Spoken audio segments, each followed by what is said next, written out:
আসসালামু আলাইকুম রহমতুল্লাহি ওবরকাতুহু। সম্মানিত দর্শক, বিএনপির ভারপ্রাপ্ত চেয়ারম্যান জনাব তারেক রহমান ২৫ তারিখ অর্থাৎ ডিসেম্বর মাসের ২৫ তারিখ ২০২৫ সন বাংলাদেশে তার সুদীর্ঘ প্রবাস জীবন বা নির্বাসনের জীবন সমাপ্তি ঘটিয়ে লন্ডন থেকে তার স্বদেশে ফিরবেন। এটিকে বলা হচ্ছে বিএনপির পক্ষ থেকে জনাব তারেক রহমান সাহেবের স্বদেশ প্রত্যাবর্তন। এই স্বদেশ প্রত্যাবর্তনটিকে ল্যান্ডমার্ক করার জন্য বিএনপি সর্বোচ্চ প্রস্তুতি নিচ্ছে। ডিসেম্বর মাসের ২৫ তারিখ সরকারি ছুটির দিন, খ্রিস্টানদের বড়দিন। এদিন অফিস আদালত বন্ধ থাকবে, বৃহস্পতিবার এবং তারপরে শুক্রবার এবং শনিবার দুদিন সরকারি বন্ধ। ফলে বৃহস্পতি, শুক্র, শনি এই ৩ দিনে ব্যাপক রাজনৈতিক কর্মকাণ্ড, সংবর্ধনা এবং এটিকে একটা রীতিমতো উৎসবে পরিণত করার জন্য বিএনপির নেতাকর্মীরা সর্বাত্মক চেষ্টা চালিয়ে যাচ্ছেন, যাতে ঢাকা শহর লোকের লোকারণ্য থাকেন। জনাব তারেক রহমান সাহেবের নিরাপত্তা দলের পক্ষ থেকে সর্বোচ্চ পর্যায়ে নিশ্চিত করা যায় সে ব্যাপারে ব্যাপক প্রস্তুতি নেওয়া হচ্ছে। সামরিক বাহিনীর যারা সাবেক কর্মকর্তা বিএনপি পন্থী তাদের মাধ্যমে একটা নিরাপত্তা টিম তৈরি করা হয়েছে, যার সঙ্গে পুলিশের এক ঝাঁক কর্মকর্তা যারা ২০০১ থেকে ২০০৬ সন পর্যন্ত বিএনপির যে জমানা, সে জমানাতে যারা খুব শীর্ষ পদে ছিলেন পুলিশের, তাদেরকে নিয়ে একটা চৌকুশ টিম গঠন করা হয়েছে। এদিকে জনাব তারেক রহমান সাহেবের যে ফ্লাইট, এটিকে ভিভিআইপি ঘোষণা করে সেই ফ্লাইটটিতে যারা থাকবেন তাদের যথাযথ নিরাপত্তা, এয়ারপোর্টে তাদের সম্মান প্রদর্শন এবং বলা হচ্ছে যে রাষ্ট্রের যে সর্বোচ্চ সিকিউরিটি এসএসএফ, সেই সিকিউরিটি প্রোটোকল, এসএসএফ প্রোটোকল জনাব তারেক রহমান সাহেবকে দেওয়া হবে। তো এটা নিয়ে সারা বাংলাদেশে যেভাবে তোলপাড় চলছে, তার সঙ্গে সঙ্গে যারা দীর্ঘদিন বিএনপি সমালোচনা করতেন, যারা দীর্ঘদিন জনাব তারেক রহমান সাহেবকে হেয় করার জন্য, ছোট করার জন্য নানা রকম কথাবার্তা বলেছেন, তথ্য এবং প্রমাণ সহকারে, বিশেষ করে সমাজের যারা গুরুত্বপূর্ণ ব্যক্তিবর্গ, তো তারা সেই কোনো রকম কারণ ছাড়াই, কোনো রকম উপলক্ষ ছাড়াই অল অন এ সাডেন হঠাৎ করে তাদের ভুল পাল্টে ফেলেছেন। ফেসবুকে যে কথাগুলো ভাইরাল হচ্ছে সেটি হলো, জনাব তারেক রহমান সাহেব বাংলাদেশের অবিসংবাদিত জাতীয় নেতা, তিনি বাংলাদেশের প্রধানমন্ত্রী, কোনো ভবিষ্যৎ নয়, একেবারে এই মুহূর্তের প্রধানমন্ত্রী। এরকমই কিছু নতুন ভক্তকুলের সৃষ্টি হয়েছে। তো তিনি যদি প্রধানমন্ত্রী হন, তাহলে তার স্ত্রী ডক্টর জুবাইদা রহমান, তিনি হবেন ফার্স্ট লেডি।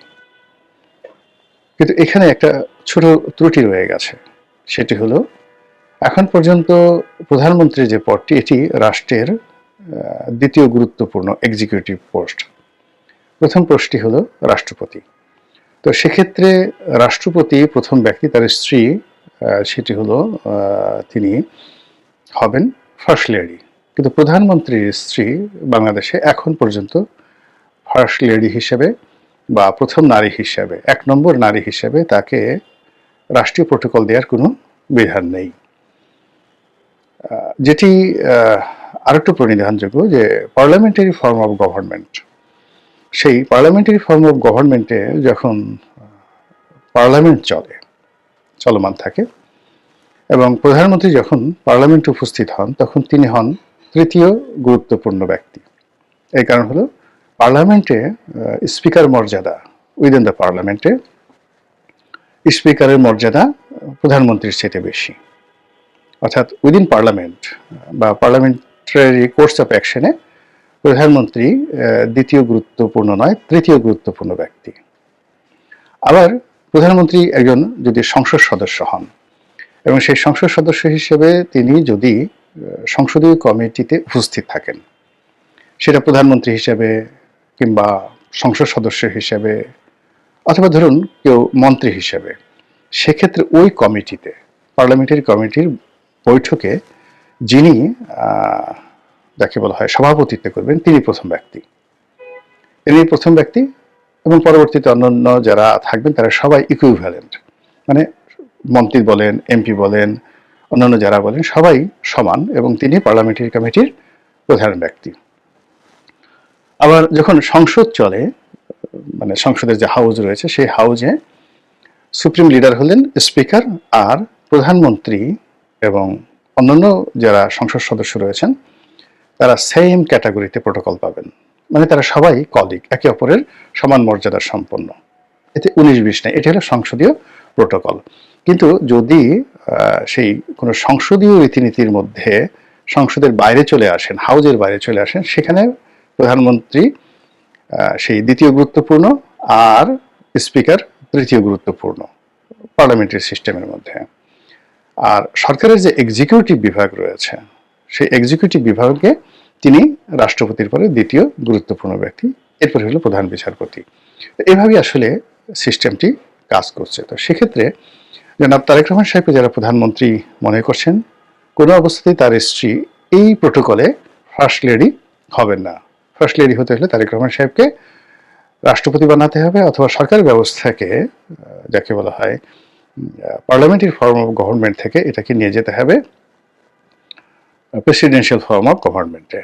তো এই ছোট্ট একটা ভুল অনেকের হয়ে যাচ্ছে, এটা আবেগের কারণে হয়ে যাচ্ছে। কিন্তু একটা বিষয় না বললেই নয়, সেটি হলো জনাব তারেক রহমান সাহেব এবং বিএনপিকে কেন্দ্র করে যে তেলবাজি চলছে এবং যে ধরনের প্রশংসা, অপ্ত বাক্য করা হচ্ছে, আলটিমেটলি এটা বিএনপির জন্য ভয়ানক। এর কারণ হলো প্রশংসা এমন একটা জিনিস, এটি শুনতে ভীষণ রকম ভালো লাগে, অসাধারণ ভালো লাগে। আর আপনি যদি খুব বেশি মাত্রায় কারো প্রশংসা করেন তো তার মধ্যে এক ধরনের জিহান তৈরি হয়ে যায়, এক ধরনের ইনসানিয়াত তৈরি হয়ে যায়, এবং সেই জিহান এবং ইনসানিয়াতের কারণে সেই লোক তার সমালোচনা কোনো অবস্থাতেই সহ্য করতে পারে না, গ্রহণ করতে পারে না। এই যে আমরা যারা প্রশংসা করি তারা মূলত একটি মানুষকে এমন একটা জায়গাতে নিয়ে যায় যে তিনি তার বিরুদ্ধে, তার সরকারের বিরুদ্ধে, তার পরিবারের বিরুদ্ধে ন্যূনতম, যাকে বলা হয়, সমালোচনা সহ্য করতে পারেন না। বোঝার চেষ্টা করুন যে Adolf Hitler was one of the finest Democratic leader. তার ক্ষমতা গ্রহণের একেবারে প্রথম 1-2 বছরে তার মতো ডেমোক্রেটিক, তার মতো জনপ্রিয় নেতা পুরো ইউরোপে ছিল না। একইভাবে মুসোলিনি, যাকে ফ্যাসিস্টদের জনক বলা হয়, তিনি একজন সাংবাদিক ছিলেন। আজকের যে আমার দেশ সম্পাদক, যাকে মজলুম সাংবাদিক বলা হয়, ঠিক এইরকম ইটালির রাজনীতিতে মুসোলিনি একজন মজলুম সাংবাদিক ছিলেন। সেই মজলুম সাংবাদিক থেকে তিনি যখন জনপ্রিয়তার শীর্ষ পর্যায়ে পৌঁছে ইটালির রাষ্ট্র ক্ষমতায় এলেন, এরকম প্রশংসাকারীদের কবলে পড়ে ধীরে ধীরে ধীরে ধীরে তিনি ফ্যাসিস্টে রূপান্তরিত হলেন। তো সেই দিক থেকে জনাব তারেক রহমান সাহেবকে নিয়ে যারা অতিরিক্ত প্রশংসা করছেন, তার পরিবারকে নিয়ে যারা অতিরিক্ত প্রশংসা করছেন, তারা কিভাবে সর্বনাশ ঘটাচ্ছেন তার একটা জ্যান্ত উদাহরণ দেই। যেমন ধরুন জনাব তারেক রহমান সাহেবের স্ত্রী ডাক্তার জুবাইদা রহমান, তিনি এয়ারপোর্ট দিয়ে যাচ্ছিলেন। তো সববারই কিন্তু তার যাতায়াতের যে বিষয়টি, এটি একটা নির্দিষ্ট সার্টেন লিমিট পর্যন্ত ক্যামেরায় এসেছে। এইবার কে বা কারা তার সেই যাত্রা পথটিকে, তিনি যে যাচ্ছেন, এটিকে লাইভ ফেসবুকে লাইভ প্রচার করেছে। আমি নাম বললাম না, খুঁজে বের করুন। তো সেই প্রচারের মধ্যেই দেখা গেল যে জুবাইদা রহমান, তিনি তার যে ব্রিটিশ পাসপোর্টটি, তিনি ইমিগ্রেশনের যে কাউন্টার, সেই কাউন্টার পার হয়ে যখন তিনি এয়ারক্রাফটে উঠবেন, বোর্ডিং ব্রিজে উঠবেন, তো বোর্ডিং ব্রিজের আগে একটা চূড়ান্ত, যাকে বলা হয়, চেক আপ হয়। তো তিনি যখন সেই চেক আপের জন্য সেখানে সেই পাসপোর্ট দিলেন, অমনি সবার সামনে উন্মুক্ত হয়ে গেল যে doctor Zubaida Rahman British passport holder. এটি আগামী নির্বাচনে কিভাবে যে জামাতের লোকজন বাজাবে এবং বিএনপি বিরোধীরা এই যে তার বিরুদ্ধে যে সকল শব্দ প্রয়োগ করবে, এটি কল্পনাই করা যায় না। বোঝার চেষ্টা করুন যে সজীব ওয়াজেদ জয় ঠিক এই ক্ষমতা হারানোর পর তিনি মার্কিন পাসপোর্ট নিয়েছেন। এর আগ পর্যন্ত কিন্তু তার বাংলাদেশি পাসপোর্ট ছিল। অন্যদিকে বিএনপি যারা প্রতিদ্বন্দ্বী রয়েছেন তাদের কারোরই এরকম বিদেশি পাসপোর্ট নেই। তো সেখানে জনাব তারেক রহমান সাহেব যদি তার কাছে একটা অ্যাসাইলাম কার্ড থাকে, তার স্ত্রী বা সন্তান এদের যদি ব্রিটিশ পাসপোর্ট থাকে, এটি আমাদের দেশের যে প্রচলিত রাজনীতি সেই প্রচলিত রাজনীতির জন্য বিশেষ করে নির্বাচনের মাঠে ভীষণ রকম বুমেরাং। ভারতে একই অবস্থা। ভারতে ধরুন সোনিয়া গান্ধী, এত মেধা, এত যোগ্যতা, এত স্যাক্রিফাইস, কিন্তু তিনি কেবল ইটালিতে জন্মগ্রহণ করেছেন, এই কারণে ভারতবাসী তাকে মেনে নেয়নি। আবার ধরুন রাহুল গান্ধী, তো রাহুল গান্ধী বিয়ে করেননি এখন পর্যন্ত। এর কারণ হলো তিনি যে মেয়েটিকে ভালোবাসেন তিনি একজন বিদেশি নাগরিক। তো তার মায়ের পরিণতি যেন তার জীবনে না আসে বা তার বাবার পরিণতি যেন তার জীবনে না আসে, এই কারণে তিনি এখন পর্যন্ত কোনো বিদেশি নাগরিককে বিয়ে করেননি। তার জীবনটাই শেষ হয়ে গেল রাজনীতির জন্য। তো ভারতের মতো একটা আল্ট্রা মডার্ন সোসাইটি যা কিনা গত 30 বছরে এতটা বিবর্তিত হয়েছে যে তাদের গণতান্ত্রিক বিধি ব্যবস্থা, রাষ্ট্রীয় কাঠামো, সুশাসন এবং জবাবদিহিতা এবং সামরিক সক্ষমতা, এটি প্রথম যাকে বলে বিশ্বের যে সভ্যতম 10-12টি দেশ ওই পর্যায়ে। তো সেখানে যদি একজন রাজনীতিবিদদের ব্যক্তিগত জীবনে এরকম অবস্থা হয়, আমাদের দেশে কি হতে পারে? ইতিমধ্যে তারেক রহমান সাহেবের জেড ক্যাটাগরির সিকিউরিটি, তার জন্য যে বুলেট প্রুফ গাড়ি কেনা, এগুলো বিষয় নিয়ে জামাত টিটকারি শুরু করেছে, রীতিমতো টিটকারি। আপনি বোঝার চেষ্টা করুন যে আপনাকে যদি কেউ দুটো চড় মারে, থাপ্পড় মারে, গলা টিপে ধরে, তারপরে আপনাকে আরো অনেক আর্থিক ক্ষতি করে, এগুলো সহ্য করা যায়, কিন্তু টিটকারি সহ্য করা যায় না। টিটকারি ভীষণ রকম, একজন মানুষকে টিটকারি করলে যেটাকে ইদানিং সাইবার বুলিং বলা হয়। এই কয়দিন আগে একটা মেয়ে মারা গেল গলায় দড়ি দিয়ে, যে মেয়েটি সেই 32 নম্বরের সামনে গিয়ে একজন বয়স্ক মহিলাকে সেই নির্যাতন করেছে, মারপিট করেছে এবং 32 নম্বর ভাঙার মাস্টার মাইন্ড হিসেবে নিজেকে, হিরো হিসেবে নিজেকে প্রতিষ্ঠা করার চেষ্টা করেছে। বোঝার চেষ্টা করুন তার মানসিক স্ট্রেংথ কোন পর্যায়ে ছিল। সে কিন্তু গ্রাম থেকে এসছে, একেবারে সাধারণ একটা পরিবার, কিন্তু ওখানে সে গিয়েছে মূলত হিরোগিরি করার জন্য। তো এইরকম হিরোগিরি করতে যাওয়া একটা মেয়ে কেবলই মাত্র সামাজিক যে টিটকারি বা সাইবার বুলিং, ইন্টারনেট বুলিং, এর দ্বারা এতটা বিপর্যস্ত হয়ে পড়েছে যে সে গলায় দড়ি দিয়ে মরে গেছে। এখন জনাব তারেক রহমান সাহেব এবং বিএনপিকে নিয়ে জামাতের যে টিটকারি, সেই টিটকারি কিন্তু শুরু হয়েছে এবং উনি বাংলাদেশের মাটিতে পাড়া দেওয়ার সঙ্গে সঙ্গে প্রতিটি পদক্ষেপে জামাতের যারা বড় বাহিনী আছে তারা কোমরে গামছা বেঁধে জলে স্থলে অন্তরিক্ষে, মানে আওয়ামী লীগকে বাদ দিয়ে জনাব তারেক রহমান সাহেব তার পারিবারিক জীবন, তার রাজনীতি নিয়ে যে টিটকারিগুলো শুরু করবে, এটা বিএনপি, মানে যাকে বলা হয় বিএনপিকে রীতিমতো পর্যদস্ত করে ফেলবে, বিএনপির সর্বনাশ ঘটিয়ে ফেলবে। তো কাজে যে কোনো এই যে যারা দলের অতি উৎসাহী যারা লোকজন রয়েছেন তাদের ব্যাপারে, তারপরে বিএনপির যারা সাইবার টিম রয়েছেন তাদের কর্মকাণ্ডের ব্যাপারে, বিশেষ করে বিএনপির প্রশংসা করার ব্যাপারে, বিএনপির যে কোনো যাকে বলা হয় রাজনৈতিক মতাদর্শ তুলে ধরার ক্ষেত্রে, তারেক রহমান সাহেবকে হাইলাইট করার ক্ষেত্রে এই মুহূর্তে এতটা সতর্ক হতে হবে যে পান থেকে চুন খসলে সারা জীবনের অর্জন কিংবা গত সেই প্রায় 17-18 বছরের যে স্যাক্রিফাইস, আত্মত্যাগ, দুর্ভোগ, দুর্দশা, সব কিছু কিন্তু এই মুহূর্তে পণ্ড হয়ে যাওয়ার ঝুঁকি থেকে যাবে। আপনারা সেই হরপ্রসাদ শাস্ত্রীর বিখ্যাত তেলের কথা শুনেছেন। আর শেখ হাসিনার জমানাতে সাংবাদিক সম্মেলনে কি ধরনের তেল দেওয়া হতো সেটা আপনারা সবাই দেখেছেন। আপনারা যতই বিরক্ত হন না কেন, কিন্তু ওই যে সাংবাদিক সম্মেলনে যে তেলের, মানে যাকে বলে ড্রাম নিয়ে সাংবাদিকরা উপস্থিত হতেন গণভবনে, ওঠার জন্য কিন্তু শেখ হাসিনা শেষের দিকে একেবারে উন্মুখ হয়ে থাকতেন। এটা তার জন্য একটা মানসিক প্রশান্তি ছিল এবং এটা তার জন্য একটা বিরাট, যাকে বলা হয় একটা অ্যাক্রিডেশনের ব্যাপার ছিল। ফলে তিনি বিদেশে যেতেন, এসেই এই অনুষ্ঠান করার জন্য রীতিমতো পাগল হয়ে যেতেন এবং তিনি তার দুঃখ ভোলার জন্য, কষ্ট ভোলার জন্য, অপমান ভোলার জন্য এই তেলবাজদের আশ্রয় নিতেন তিনি। এবং এটা হয়তো 2012 সালে তার ছিল না, কিন্তু ধীরে ধীরে ধীরে ধীরে এটা একটা তার রোগে পরিণত হয়ে যায়, যেটাকে আপনাকে বলছিলাম ইনসানিয়াতের জিহান, এটা পরিণত হয়ে যায়।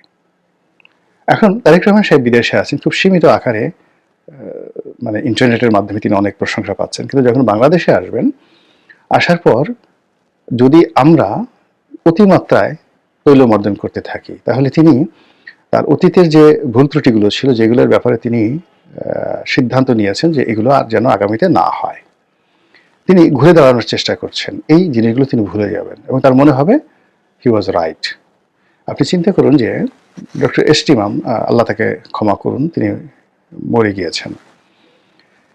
One of the brilliant officer ছিলেন, সিএসপি অফিসার ছিলেন, সরকার অতি গুরুত্বপূর্ণ সবচেয়ে বড় পদ ক্যাবিনেট সচিব।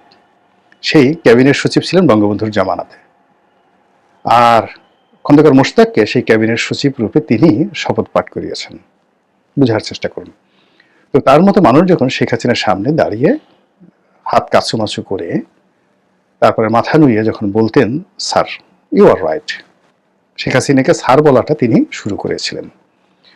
তো বোঝার চেষ্টা করুন, তখন কিন্তু আসলে মাথা ঠিক থাকে না যে কোনো লোকেরই, রাজনৈতিক যারা নেতৃবৃন্দ রয়েছেন, যে এরকম একজন জ্ঞানী গুণী পণ্ডিত ব্যক্তি তিনি আমার আনুগত্য দেখাচ্ছেন, প্রশংসা করছেন, আর একজন ইউটিউবার, একজন রাজনীতির কর্মী, একজন পত্রিকার কলাম লেখক কিংবা টকশোর একজন বক্তা আমার সমালোচনা করছে, কত বড় সাহস, ওর গালের উপর দুই গালে দুটো চড় বসিয়ে দাও।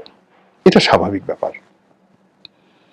এখন চিন্তা করুন যে তারেক রহমান সাহেবকে যুবরাজ হিসেবে প্রথম আলো ডেইলি স্টার বাংলাদেশে প্রতিষ্ঠা করে ফেলেছে, তার বিশ্রী রকম কার্টুন এঁকে তাকে মিস্টার 10% রূপে, সন্ত্রাসের গডফাদার রূপে, হাওয়া ভবনের সাম্রাজ্যের যাকে বলা হয় অঘোষিত সম্রাট রূপে এই প্রথম আলো ডেইলি স্টার তাদেরকে যেভাবে তারেক রহমান সাহেবের চিত্র অঙ্কন করে ফেলেছে, সেই প্রথম আলো ডেইলি স্টার যখন তারেক রহমান সাহেবের স্বদেশ প্রত্যাবর্তন হয়নি তার আগে একটা প্রস্তুতি সভা সেখানে উপস্থিত হয়, এবং উপস্থিত হয়ে যে কথাগুলো বলে খুব ইন্টেলেকচুয়ালি। বোঝার চেষ্টা করুন যে আপনারা ক্ষমতায় আসবেন, ফার্স্ট ক্ষমতায় আসবেন, সেকেন্ড হলো তারেক রহমান সাহেব প্রধানমন্ত্রী হবেন এবং তার সরকারে যেন আমরা সমালোচনা করতে পারি সেই বিষয়টা দয়া করে আপনারা দেখবেন।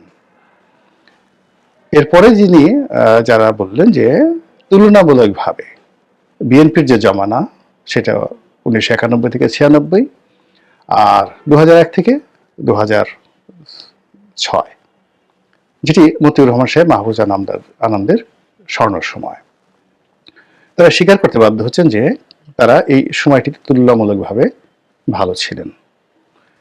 এই যে বক্তব্য তাদের মুখ থেকে, এখন সেটা তারা ইন্টেলেকচুয়ালি করাপশন করেছেন কিনা এটা আল্লাহ জানেন আর তারা জানেন।